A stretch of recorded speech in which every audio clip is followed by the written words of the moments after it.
Canyon interview, April 6th, with Liv Adams.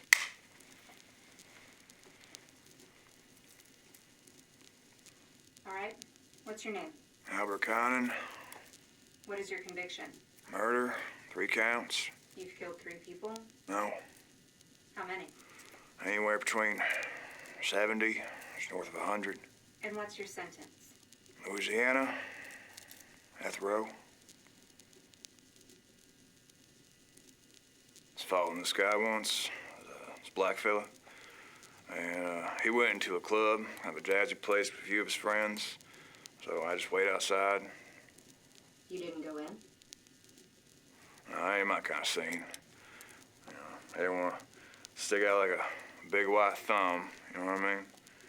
Yeah, besides, I didn't want to think it was a hate crime or something. But you did hate him. Yeah, I hated him, but not for being black.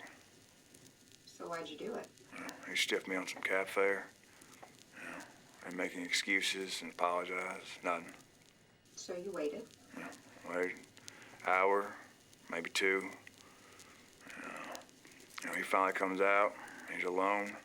He's smoking. And I walk up and I just grab him. And I got him on his fire escape by his throat. And I was just gonna stab him, but you know, I just keep choking him. Yeah. And he's kicking, he's grabbing like they do. And I got my knife out, and I just squeeze harder. You know, and watch. What were you looking for? Anything, I guess. You know, see if he's afraid of dying. I mean, everyone is, but, you know, I thought I'd help to see it. Did it?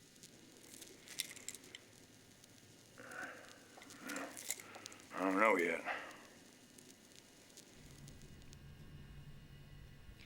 During your trial, you were questioned about half a dozen cold cases and the 3 murders for which you were accused. Yet you told this story almost verbatim on your own accord. Yeah, well, they already got me. Why not give them another one? And when the prosecutor asked you where the body was, bodies don't just vanish. And after 50, 100, yeah, sometimes they just appear. Besides, that was a long time ago. I don't remember all the details. Except all the details before you killed him. Yeah, well, memory's funny like that, ain't it? You remember how big the moon was one night, the smells in the air, but you can't remember where you left your car keys. You know, I remember shooting someone in the throat once and being surprised by what killed them. And they drowned in their blood. They choked on it. Yeah, it's pathetic sounding. But yeah, I could not tell you why I did that. Do you remember the Thompson Pool massacre? Is that what they're calling it now? Massacre? It was 5 people in one night. Yeah, 6 people. There's one in the basement cupboard. That's right. They didn't find him till a week later. It's quite a feat for one guy, no gun. Some think you had help. Yeah? What do you think? I don't think you did it. I think you're taking credit for someone else's work. I mean, Connor, O'Doyle, Jackson, those were all big guys, bigger than you. Connor was a hothead. That's what he was. Yeah, I was playing him at pool. And I ain't no good at pool, but Connor's worse. He's a cheat. You know, I turned my back for 5 seconds, and one of his little buddies moved all the balls around. Had a good shot lined up, too, but nobody wants to play fair, especially someone like Connor. You sodomized him with a pool cue. Yeah. Why? And why do you do what you do? I like getting answers. Yeah? You good at it? Why did you do it? Same thing happened to Connor that happens to everyone that plays me, all right? How did you do it then? Hit one with billiard ball, hit one with pool cue, just kind of went from there. You know, you're asking about the tools that I use to build a shelf, but you're not asking me anything about what I want to put on the shelf. People want to know. People always want to know. Yeah, rubberneckers by nature. You know, that night, either I was walking out or they were, all right? I kind of wanted to walk out. It's just a cause and effect. You know, you want to look at any of these little cold cases you want to talk about, and That's all it is. Don't overcomplicate it. It's cause and effect. It's an action and a reaction. You know? It ain't like I'm just driving around picking up college girls or something because of some perverted fantasy I got about my mama. You didn't target many young women. In the beginning I did, yeah. Few.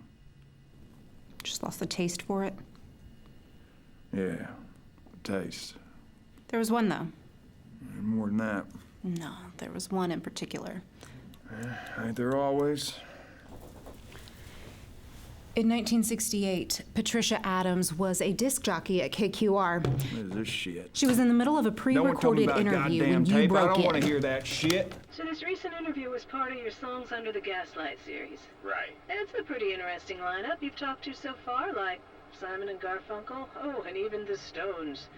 But you also got people like Gentle Soul, Buffy St. Marie, and The Growing Concern. So did this series start with the Gaslight? That and places like it. Sometimes the Gaslight has these gyms, and sometimes you go somewhere else. Yeah. But it's expanded from these dive bars too. The Stones. Even the Stones. You need to devote most of your effort and resources to finding and writing about the great artists of your time. Patricia Adams? How did you... Hey, man, I'm in the middle. Pat! Fuck! Shit! Who are you? Oh, God, please! You don't look like God to me. Oh, no, man. Please, I won't tell anyone I saw you. Come on, man. Can you find it within you to let me go?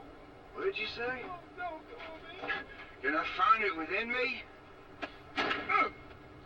Oh. Can you find it within me?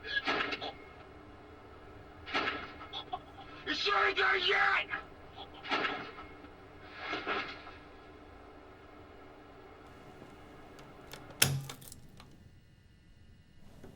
It's quite the reaction. Why were you there? What's your name again? This tape was found in your house after your arrest. Why'd you keep it? Yeah, Patricia Adams. Yeah. You know, I used to listen to her a lot back in the day. She'd come on. I did a lot of driving around. Yeah, I liked her. She did good interviews.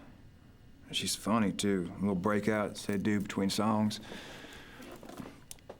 She'd talk about her kids sometimes, which I always thought was kind of boring, but yeah, not anymore. Yeah, anyways, she had good taste in music, usually. There's this one Bob Dylan song, though. She played it after every other song, it seemed. It ain't me, babe. I'm not the one you're looking for. Yeah, some shit like that. You know how he goes. So anyways, I called the station and I said, could you not play that song anymore? You play something else for me? And she says, there are other stations, pal. Yeah, other stations. You didn't kill her over a song. Yeah, why not? It doesn't match the reports. Yeah, how long you been reading them stories? Huh? Ain't that meant up to me? You can't talk straight, can you? Look at you. You're like a little baby bird. You know, I'm sitting here and I'm giving you unfiltered truth, and you just want more, more, more. You know, he calls her name after I do her. She hits that table with a dull thud, and it's the first thing out of his mouth.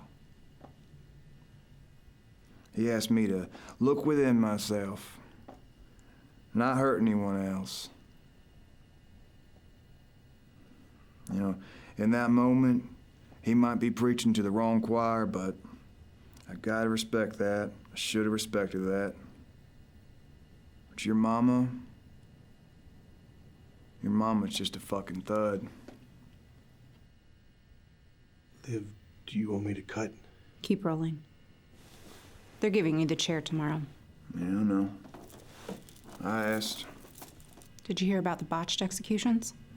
3 in Alabama, 2 in Florida, 4 in South Carolina. You know, one guy just wouldn't die. They had to reset it 4 times. time after time after time after time of feeling what it's like to die.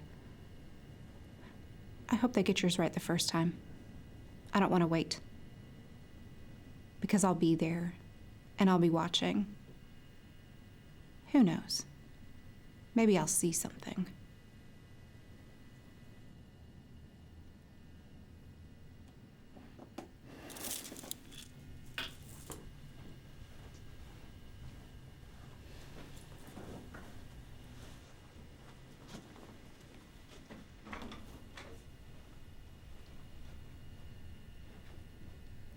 I'm just gonna... Give me the tape. What we just shot. Give it to me.